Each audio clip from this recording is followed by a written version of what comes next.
Tengan ustedes muy buenas tardes, muy buenos días a todos los que me están viendo desde esta sintonía. Vamos a dar el inicio correspondiente, continuando justamente con la unidad número 1 de teoría del muestreo, que concierne justamente a estos métodos probabilísticos y no probabilísticos. Los que hemos mencionado, los 5 métodos muestreos probabilísticos, o también conocidos como aleatorios, el simple, sistemático, estratificado, conglomerados y por rutas aleatorias. Vamos entonces iniciando con el primero, es el muestreo aleatorio simple, que cada uno de los elementos obviamente tiene la misma probabilidad de ser elegido, que es el PSE, que define justamente la probabilidad de ser seleccionado, que es justamente igual a la fracción, en este caso, del tamaño de la muestra dividida entre el tamaño de la población. El procedimiento concierne a primero definir el tamaño de la población con quienes voy a trabajar dentro de mi investigación científica, asignar un número a cada uno de los individuos, en este caso de manera obviamente aleatoria, y obviamente antes de esto debo de determinar justamente el tamaño de la muestra mediante el uso justamente de una aplicación de un software o realizando de manera manual, aplicando la fórmula de muestreo, en este caso de tamaño de la muestra para poblaciones finitas. Seguidamente, lo que se tiene que hacer una vez designado a cada uno de los individuos de la población, hay que extraer justamente cierta cantidad de elementos según el tamaño de la muestra. Supóngase que yo tengo 100 estudiantes, imagínense que yo tengo 100 estudiantes. De los 100 estudiantes, voy a obviamente asignar a cada uno un cierto tipo de número, ¿sí? 1, 2, 3, 4, contando hasta el final 100. Y voy a extraer cuántos elementos, en este caso, según el tamaño de la muestra. Supóngase que a la hora de aplicar la fórmula correspondiente o mediante la aplicación de una fórmula o software, en este caso, es bien importante tener conocimiento que se tiene que tomar en cuenta el tamaño. Supóngase que de 100 se obtiene, supongamos, 60 sujetos. ¿Qué significa eso? Que a la hora de asignarles un valor numérico a los 100, supongamos, sujetos, se extrae la cantidad, en este caso 60, de manera aleatoria. ¿Pero de dónde se extrae? Lo vamos a extraer justamente de manera mecánica, puede ser realizando una tómbola, una urna, puede ser realizando bolos y insertar obviamente los bolos correspondientes en una bolsa, o bien utilizar los números aleatorios de random. Es bien importante también mencionar que este tipo de método de muestreo aleatorio simple determinan los pasos justamente, los numerarlos obviamente cada uno de los individuos, pero previamente esto determinar el tamaño de la muestra, cuántos son en realidad, que es una parte fundamental y esencial.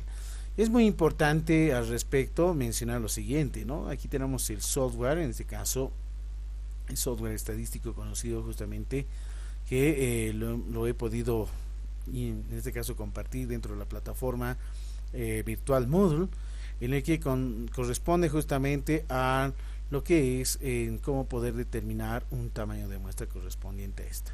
Bien, veamos al respecto un ejemplo breve, si es, antes de poder pasar, es bien importante señalar lo siguiente, ¿no? Cómo nosotros hacemos el cálculo correspondiente de una determinada muestra.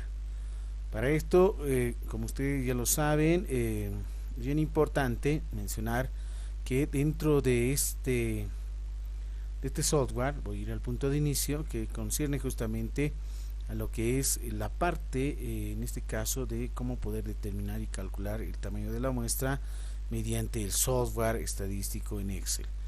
Es bien importante también mencionar que es mucho mejor y más rápido y accesible en poder utilizar lo que es justamente el cálculo de muestras. Vamos en este caso particular el tamaño de poblaciones finitas. Aquí está la fórmula correspondiente. Voy a asignar un número, en este caso supongamos, hemos mencionado 100, ¿sí? Ahí tenemos 100 estudiantes. Miren donde está la franja amarilla, donde se inserta el dato valor numérico. Las probabilidades obviamente siempre se trabajan dentro de una investigación 50-50, para decir 0.5 de probabilidades obviamente de éxito y fracaso respectivamente.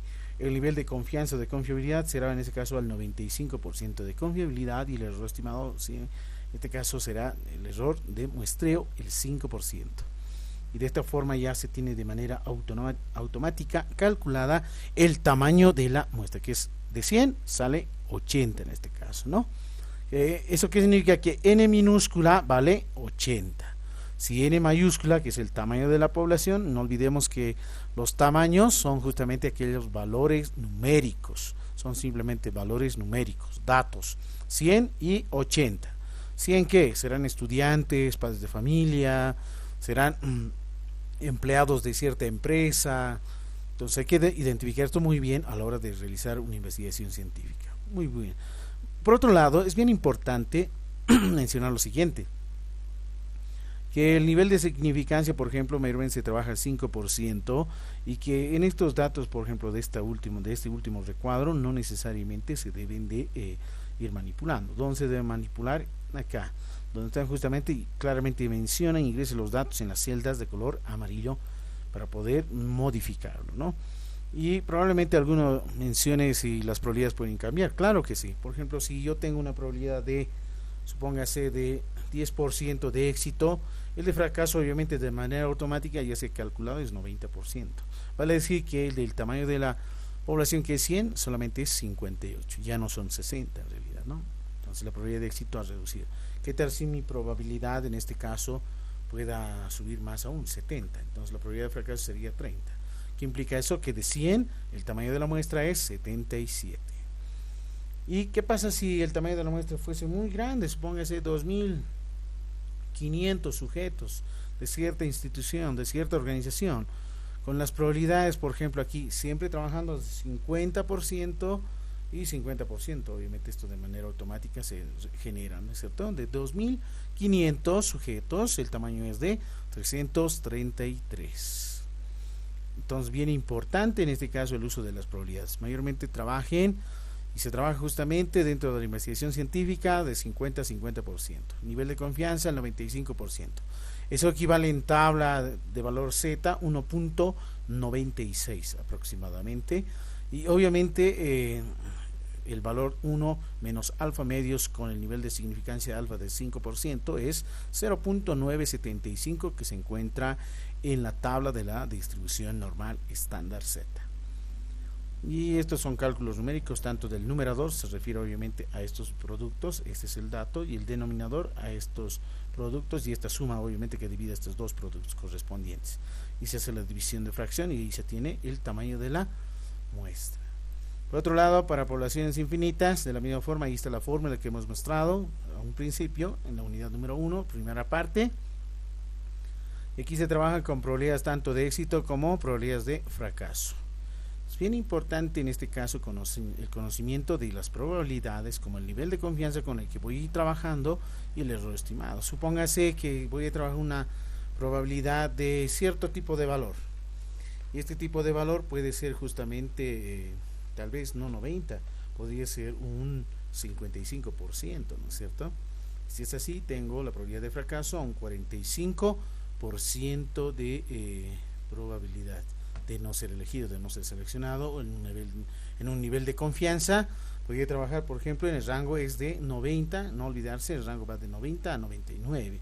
¿Qué tal si puede ser un valor de 93, supóngase?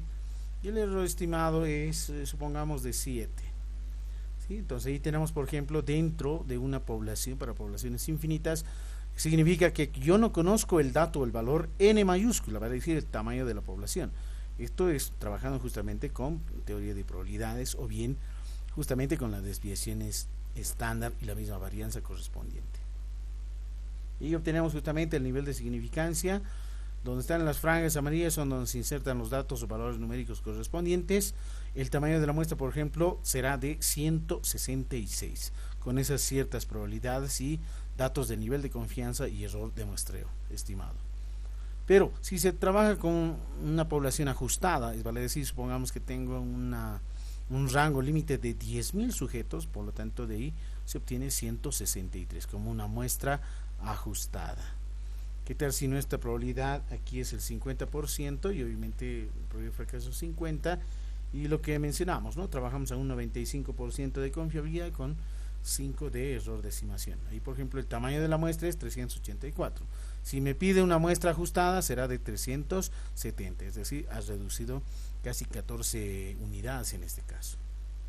Muy bien, entonces en esto concierne justamente lo que es la parte del tamaño del cálculo de de las muestras correspondientes, la estimación media de una población determinada, y aquí se requiere de la misma forma insertar los datos, por ejemplo el tamaño de la población, desviación típica estándar, en este caso se requiere conocimiento, y los niveles correspondientes. Para el siguiente punto, estimación de medias, promedios, en este caso para poblaciones infinitas, de la misma forma, y como lo hemos mencionado, va trabajando obviamente con la desviación estándar, en este caso S, y ese cuadrado obviamente denota la varianza correspondiente, ¿no? Entonces aquí, por ejemplo, se tiene la fórmula correspondiente, el nivel de confianza el 95 y el error estimado de 0.4, o bien puede ser 0.5 o en este caso el 50%, ¿no? Entonces es muy importante definir el tipo de datos y valores que se tienen obviamente reales a la hora de poder hacer cierto tipo de investigación. Por ejemplo, aquí con desviación estándar de 2.6, nivel de confianza 95 y error estimado de 0.5, se tiene justamente tamaño de muestra 104. Puede ocurrir en otro caso de que la muestra ajustada según un tamaño de población de 2200, por ejemplo, como población, se tiene una muestra ajustada de 99. Es decir, ha reducido justamente ciertas unidades de 104 a 99. Estas otras también son muy importantes, por ejemplo para el cálculo de errores, que es para estimación de proporciones, para estimación de promedios, ¿sí? Y en el que tiene una mayor aplicabilidad obviamente con la parte de las pruebas de hipótesis, con relación a la definición de la hipótesis nula con la hipótesis alterna correspondiente, si se rechaza o se acepta, y tenemos 1 menos alfa y el complemento obviamente alfa, o en este caso alfa y el complemento es 1 menos alfa, ¿no? De tanto a la cola de derecha e izquierda, o bien en las dos situaciones, que puede ser una prueba bilateral. Además de esto, es bien importante los intervalos de confianza, que son los valores límites en este caso, ¿no es cierto? Si yo conozco el promedio, la desviación estándar, el tamaño de la muestra, de manera automática puedo ir calculando aquellos valores límites que son muy importantes. Supongamos que yo tengo una prueba a estudiantes, ¿sí? Supongamos que son en total 20 estudiantes y tengo un promedio de calificaciones de 55 puntos sobre 100. Entonces tiene una desviación estándar, supongamos del 5%, ¿sí? Mientras esta medida de dispersión sea mínima, mucho mejor, porque eso significa que tanto el promedio va a ser un parámetro muy representativo para el conjunto de datos. Para esta situación ya se tiene obviamente tanto los límites inferiores a un 80, a un 90, a un 95, 99 y los datos correspondientes que coinciden a cualquier tipo de valor. En este caso, por ejemplo, aquí tenemos 90, ¿no es cierto? Podemos insertar, yo quiero a un 95%, ¿no es cierto? Ahí está, 95. Ahí están los límites. El límite, según tabla de los límites inferiores estadísticos, se tiene, por ejemplo, ahí 52.81, y como límite superior, este caso del intervalo será 57.19. Los valores límites se denotan y se calculan mediante el promedio más menos el nivel de significancia, 1 menos alfa medios, que es justamente 0.975, que equivale a un 95% de confiabilidad. Eso en valor Z se utiliza justamente 1.96. Tenemos el producto de lo que es la desviación, en este caso sigma, que se denota justamente como la desviación poblacional en este caso, ¿no? Desviación típica o desviación estándar poblacional dividida entre la raíz cuadrada de n.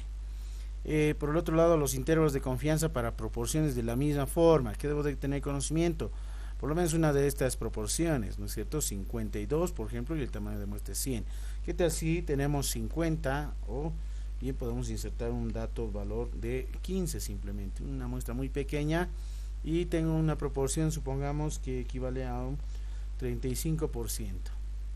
Entonces, como ustedes han podido observar, los datos valor límites, en este caso inferiores como superiores, se han modificado, y de la misma forma los promedios correspondientes entre los límites correspondientes. Y si yo quiero y deseo obviamente a un 80%, en este caso es bien importante mencionar que será en este caso, miren, tenemos ahí el límite inferior de 19.2% y el límite superior de 50.8%. No olvidemos que los valores límites son aquellos valores que están justamente, es la proporción más menos, obviamente con uno con signo positivo y otro con signo negativo, multiplicado obviamente el nivel de confianza o de confiabilidad por la raíz cuadrada de 1 menos 1 sobre P, que es justamente la probabilidad de fracaso, dividido entre el tamaño de la muestra.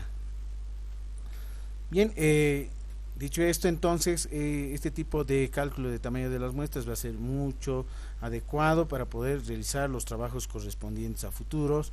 Ahí tenemos algunas muestras, los tipos de muestras, según tamaño y tamaño, según niño, según Hernández Sampieri, entre otros, que definen justamente los tipos de muestreos. En este caso, por ejemplo, tamaño y tamaño menciona muestreo aleatorio simple, estratificado por cuotas, intencionado, muestreo mixto, muestreo en este caso de tipo. Tenemos tipos de muestra, por ejemplo, probabilísticas, no probabilísticas. Ahí tenemos justamente a los 4 elementos fundamentales y aquí tenemos otros 4 que mencionan obviamente el tipo de muestreo correspondiente a los que ya vamos a ir estudiando en este caso. Muy bien, de esta forma ya más o menos se tiene la comprensión.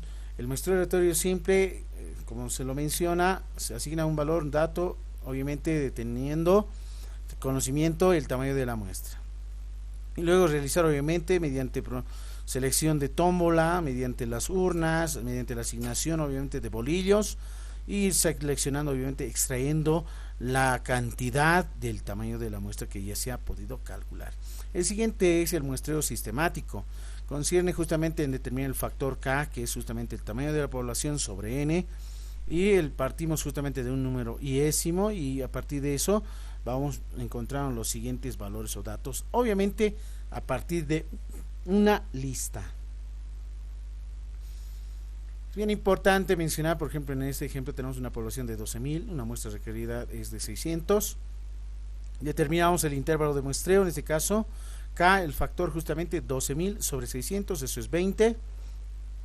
Escogemos un número al azar del 1 al 20, la primera unidad, y añadimos el valor de K, que es justamente 20, para escoger las siguientes unidades, así sucesivamente, de la lista que ya se tiene dicha, en este caso, ¿no?, estructurada.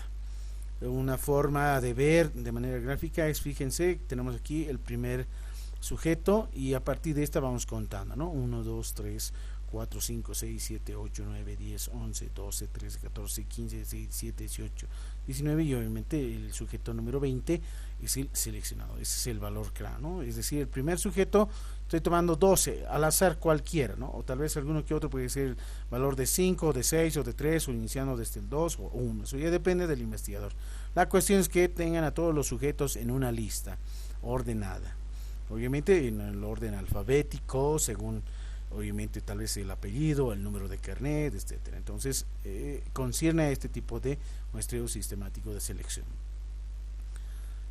Por consiguiente tenemos también, puede ser mediante algunas rutas que específicas, mediante el número de casa, por ejemplo, en cómo poder seleccionar. Por ejemplo, aquí tenemos la primera casa, la número 3, ¿sí? Y el factor K, supónganse que es igual a 8, entonces avanza 1, 2, 3, 4, 5, 6, 7, 8, es decir, la octava es justamente la seleccionada, la casa seleccionada, y así sucesivamente vamos a ir contando 8 unidades, ¿no es cierto? 8, 16, 24, etcétera, ¿no? Aproximadamente se seleccionan las casas correspondientes, obviamente en listados, obviamente en una lista, o ordenados por números o por apellidos si son personas.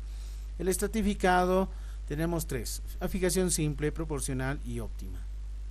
Es bien importante tomar en cuenta las diferentes características según profesión, sexo, edad, estado civil. En este caso la fijación simple es el estrato que corresponde a una igualdad de números en proporción. En correspondencia, la proporcional justamente va a depender mucho del peso del tamaño del estrato correspondiente. Un muestreo estratificado toma un procedimiento que concierne a definir el tamaño de la población. Como investigador se tiene que tener definido muy bien cuánto vale N mayúscula. Calculamos el tamaño de la muestra mediante la aplicación obviamente de software que he mostrado anteriormente, ¿sí?, para poblaciones finitas. Identificamos en este caso la cantidad de estratos, cuántos estratos se tienen, y aplicamos el método de estratificación, ya sea simple o proporcional o la óptima.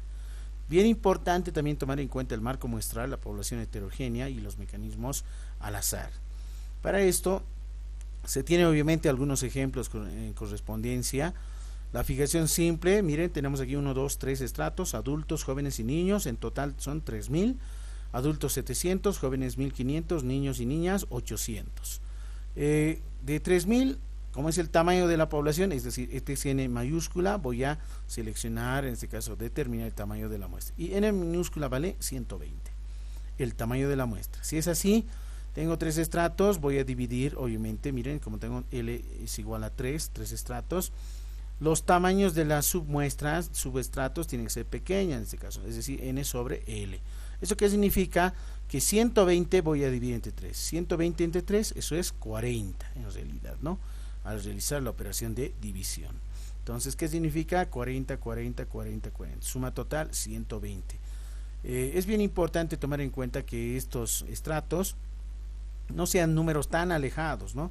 Imagínense que este estrato sea 7, esto 1500 y esto es 800. Entonces, imposible, ¿no es cierto? Si esta población es 7, imposible que yo extraiga 40 sujetos. Por lo tanto, debe de existir otro tipo de método de aleatorio de estratificado. Y eso se lo conoce como método de muestreo, en este caso, por fijación proporcional. La simple es aquella que tiene la misma cantidad en cada uno de los estratos, submuestras se lo podría decir, ¿no? Es decir, determinados de una determinada población, estoy seleccionando muestras pequeñas. En el siguiente, por ejemplo, ya denota, y obviamente gráficamente, como he mencionado, 35, 30, 27, 20. Y como ustedes pueden observar aquí, miren, para una investigación, y eso va a depender mucho de la experiencia del investigador, miren, 30, 35, 27, 20 no son muy alejados, el valor mínimo es 20, por lo tanto puedo tomar yo desde la experiencia por la fijación simple 20 a los 20 administrativos, aquí a 20 de los 27 padres de familia, a 20 de los 30 docentes y a 20 de 35 estudiantes. Esto se lo llama a fijación simple, ¿no? Es muy sencillo. ¿De qué depende? De la cantidad, vale decir, del número, que no sean muy alejados. Imagínense aquí 3500, 3000, 2700 y 20. Esa sería por aplicación simple, no necesariamente, porque se debe de existir cierto tipo de representación. Y de esta forma ya se tiene obviamente la fijación simple. Vamos a la siguiente, que es la fijación proporcional, y es muy importante tener conocimiento obviamente de los estratos. Miren, por ejemplo, son los mismos, pero las cantidades obviamente ya van a ir obviamente modificándose en relación al tamaño, al peso en este caso, ¿no? Por ejemplo, sacamos de 3000 en este caso, que es el tamaño de la población. ¿Cuánto equivale a 700? Por la regla de 3 simples, o vale decir, voy a hacer, ¿cómo calculamos este porcentaje? 700 dividido entre 3000, voy a multiplicar por el 100%, equivale a 23.33%. 1500 dividido entre 3000, multiplicado por 100, eso vale 50%. 800 dividido entre 3000, eso equivale a 26.67%. Suma total, el 100%. Porque 100% es obviamente los 3000 sujetos que van a ser parte obviamente, ¿no? del estudio correspondiente. Y las muestras, ¿cómo se determinan las muestras? Por ejemplo, multiplicamos el porcentaje por el tamaño de la muestra, obviamente hay que tener calculado el tamaño de la muestra. Si yo conozco obviamente el tamaño de la población, con facilidad P y Q iguales al 50% y obviamente el nivel de confianza al 95% de confiabilidad, que equivale a 1.96 en la tabla de la distribución normal Z, y un error de estimado del 5%. Ahí está, supóngase que es n igual a 120, el tamaño de la muestra, ¿no es cierto? Entonces, aquí lo que se hace es 23.33% multiplicado por 120, luego dividimos, como está en porcentajes, entre 100, y eso equivale a 28. Y si no les da un número entero, entonces hay que redondearlo. Ojo, 50 por ¿cuánto? Voy a multiplicar este 50 por 120 y voy a dividir entre 100 para eliminar este porcentaje, y eso es 60. 26.67 multiplicado por 120 dividido entre 100, eso es 32. Suma total 120, ¿no? Exactamente, ¿no? Entonces aquí ya está dependiendo mucho del porcentaje, del peso de cada uno de estos en relación a lo que es la parte del porcentaje o peso, en este caso, proporcional. De la misma forma, como hemos mencionado, miren, por ejemplo, aquí se tiene gráficamente 700 adultos, 1500, 800 niños y niñas, 32, aquí se selecciona de 800, que equivale a 27%, 60 de 1500, que equivale a 50%, 28, el que equivale a 23%, suma total 100%. Esta es la fijación proporcional. La otra, que se conoce como fijación óptima, se requiere primero el conocimiento de la desviación típica estándar en este caso. Si no lo tenemos, es un poquito complicado poder realizarlo. Entonces, para eso se requiere un poquito más de profundización, de poder determinar estos estadísticos, estos parámetros poblacionales. Vamos al siguiente, que es mencionado como muestreo por racimos o clústeres. Los procedimientos son naturales, no naturales. Esos son los dos tipos de conglomerados, ya sean naturales, carreras universitarias, recursos humanos, profesionales, comerciantes de un determinado mercado, etcétera. Los no naturales, obviamente, según las urnas electorales, áreas geográficas, municipales, regionales o departamentales. Aquí se tiene justamente un muestreo clúster, ¿no? Primero, la unidad de análisis de la intersubjetividad de sujeto a sujeto.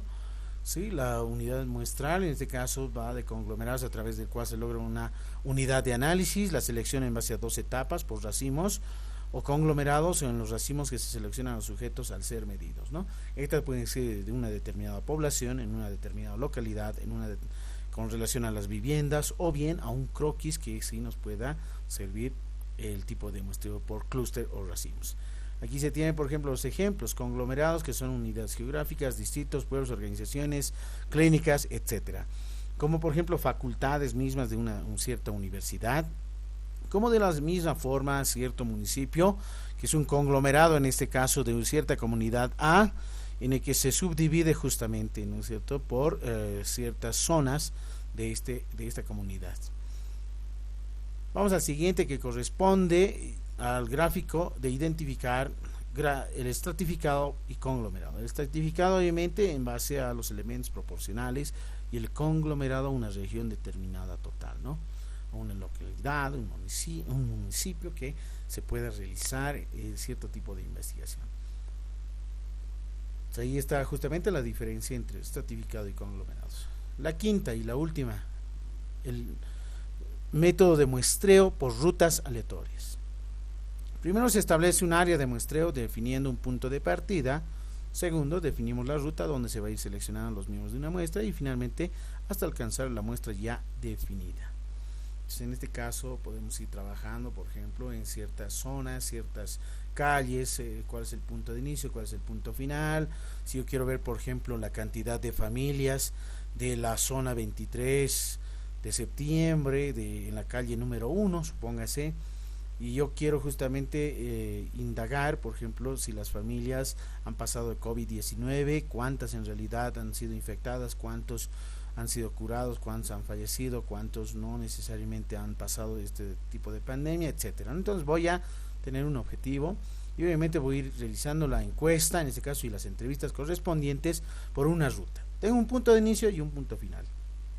Y es bien importante mencionar aquí que el tamaño de la muestra tiene que ser definida. Imagínense que tengo una calle, una zona de 200 familias, y el tamaño de la muestra es justamente de 100 o 80 familias. Entonces a 80 son a los que voy a encuestar, a 80 son a los que voy a entrevistarlos. Bien, ahora vamos a los métodos de muestreo no probabilístico, no aleatorios, también definidos de esa forma. Por cuotas o accidental, intencional, incidental, bola de nieve, y el muestreo discrecional. Es bien importante también mencionar en esta parte que los muestreos por cuotas hay que tener conocimientos, y esto va a depender mucho de la experiencia del investigador. No es de carácter aleatorio, están conformados obviamente en una población. Hay que fijar los sujetos más representativos y adecuados para los fines de la investigación, identificar las condiciones, características, elementos tomados para esta parte. Es muy importante la experiencia y obviamente el alcance mismo. Por ejemplo, muestreo accidental por cuotas: 25 sujetos de 20 a 35 años de sexo femenino y residentes en Sucre, Bolivia, ¿no? Ahí se tiene la especificación correspondiente a los que voy a ir indagando para poder extraer las respuestas correspondientes. Mayormente esto se lo realiza para aquellas entrevistas en profundidad, entrevistas individuales o bien entrevistas colectivas. Por ejemplo, 15 universitarios de la carrera de matemática de la Facultad de Ciencias Puras UMSA, 30 docentes de la carrera de psicología de la UPEA, 250 administrativos de la UMS residentes en Cochabamba y que sean obviamente de sexo masculino. Vamos al siguiente, el método de muestreo por conveniencia o intencional. Es bien importante en este caso que los datos, ¿no?, es decir, los elementos escogidos con base al criterio del investigador, es decir, o juicios preestablecidos por el investigador. Es bien importante que este tipo de muestreo por conveniencia es justamente por un esfuerzo deliberado para sondeos de trabajo de campo, por sobre todo. Hay que tener conocimiento exacto de la población definida, incluir justamente grupos supuestamente típicos, y eso va a depender mucho desde la experiencia con quiénes se va a ir trabajando, en qué área social, económica, financiera, administrativa, salud, etcétera. Vamos al siguiente tipo de método de muestreo probabilístico, que también estamos haciendo el refuerzo para la evaluación final. El muestreo causal o incidental es un procedimiento que permite elegir arbitrariamente elementos sin un juicio o criterio preestablecido en este caso, ¿no? El procedimiento es obviamente seleccionar directamente a los individuos o sujetos de la población, elegir intencionalmente a los sujetos de la población, ¿sí? Y alcanzar el tamaño de la muestra requerida. Aquí, por ejemplo, no van a ser obviamente muestras muy grandes, ¿no? Porque si vamos a ir hablando desde un paradigma de investigación interpretativa, naturalista o hermenéutica, ya sea en este caso de sujetos, en el caso poblaciones muy pequeñas del estudio, porque voy a hacer una entrevista en profundidad, voy a realizar observación participante, pues tal vez probablemente voy a utilizar historias de vida, estudios de caso correspondientes, o voy a trabajar con grupos focales para mis entrevistas colectivas o con entrevistas individuales que son justamente no estructuradas en realidad, ¿no? Que obviamente se requiere una radio reportera para poder extraer estos datos. Muestreo bola de nieve es obviamente localizar algunos individuos en primera instancia, los primeros individuos, conducir a partir de estos individuos hacia otros y seguir obviamente de esta forma, ¿no? Este es el muestreo bola de nieve de manera lineal. Este es el muestreo bola de nieve de manera no discriminatorio, exponencial, es decir, tengo 1, tengo 2, tengo 4 al siguiente tengo 8, etcétera, ¿no? Ahora, el tamaño de la muestra aquí, ¿cuántos van a ser en realidad? Hasta que se obtenga la mayor cantidad de información y que obviamente obtenga un común denominador al respecto a la información que yo quiero demostrar, que quiero verificar cierta idea a defender en este caso, ¿no? Que dentro de la investigación cuantitativa se lo menciona hipótesis. El muestreo de bola de nieve discriminatorio exponencial, ¿no? Puedo ir seleccionando aquellos elementos que probablemente algunos sí me dan más datos reales que otros, entonces voy a ir seleccionando aquellos que evidentemente tienen mayor experiencia, que lo hayan vivido, etcétera, ¿no? Entonces eso va a depender mucho también de la experiencia del investigador. Y muestreo discrecional, ¿no? Es un método relacionado con el criterio de investigador. Ahí tenemos justamente elegirla en base al conocimiento y experiencia del investigador, en este caso ya sean con relación a cierta experiencia ya vivida, trabajada en ciertas instituciones, organizaciones como las alcaldías, por ejemplo, en los cuales ya se tienen datos de viviendas, o bien en las prefecturas departamentales, donde sí podemos obtener tal vez en algunas carpetas personales, carpetas de vivienda, cajeros de banco, etcétera, entre otros. Bueno, estos son los 5 métodos de muestreo no probabilístico, y nos vemos hasta la siguiente entonces unidad temática número 2, que voy a ir profundizando y fortaleciendo. Que tengan ustedes muy buenas tardes, muy buenas noches a todos.